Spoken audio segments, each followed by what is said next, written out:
Tory, about filling the Ward 2 seat, the vacancy that Rob Ford's passing leaves.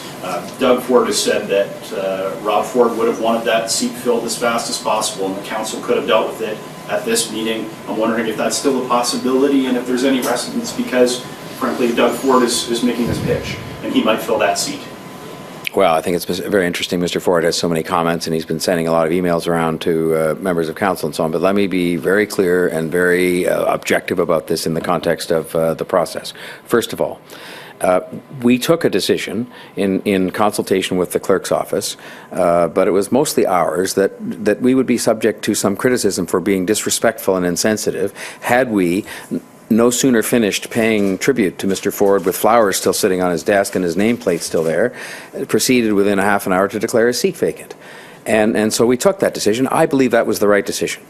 On a more technical basis, the clerk has indicated to me that in order to, like everything else around here, in order to trigger the actual discussion, there has to be a report.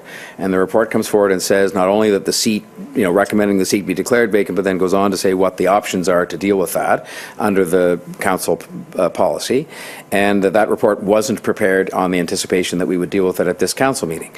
The other thing that I would say that I think is very, very important for people to understand is that it will be dealt with dispatch at the next meeting, and that in the meantime, and Mr. Ford knows this, that both the existing staff that were the employees of the late Councillor Ford will continue to be employed and will report to the clerk and will serve the constituents of Ward 2, and they were doing a lot of that work, including during Councillor Ford's illness. And on top of that, I've had offers come to me, and I've offered myself to help to look after some of the problems of people in that Ward 2 so that they can be well served.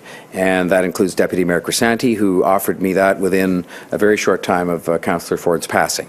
And so I think the people of Ward 2 will be well looked after. We at the same time were able to be respectful of the late Councillor Ford in dealing with this, and it will be dealt with dispatch at the next meeting, which is in sort of 30 days. Would Doug Ford be considered if you decided to appoint him?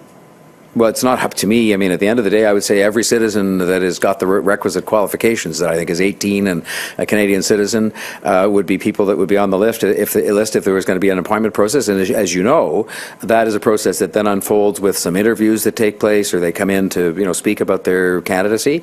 And Doug Ford is, I'm sure, got those requisite qualifications because he's been a councillor before. And if he wants to apply, I'm sure he'd be free to do so. But that's predicated on the notion that it's an appointment as opposed to an election, and that is far from having been decided. Mayor Tory, Councillor Mamalady has also said that he would introduce an emergency motion at the next council meeting to sort of expedite the process of maybe allowing Doug Ford to assume that seat sooner rather than later. What are your thoughts on something like that? I love Councillor Mamalady because he can invent an emergency motion for any particular instance.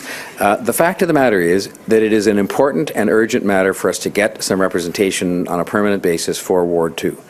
But there's an established process in place that will move with dispatch at the next council meeting. I explained why we didn't do it at this meeting, and I think it was mostly just out of sensitivity and respect for the late Councillor Ford.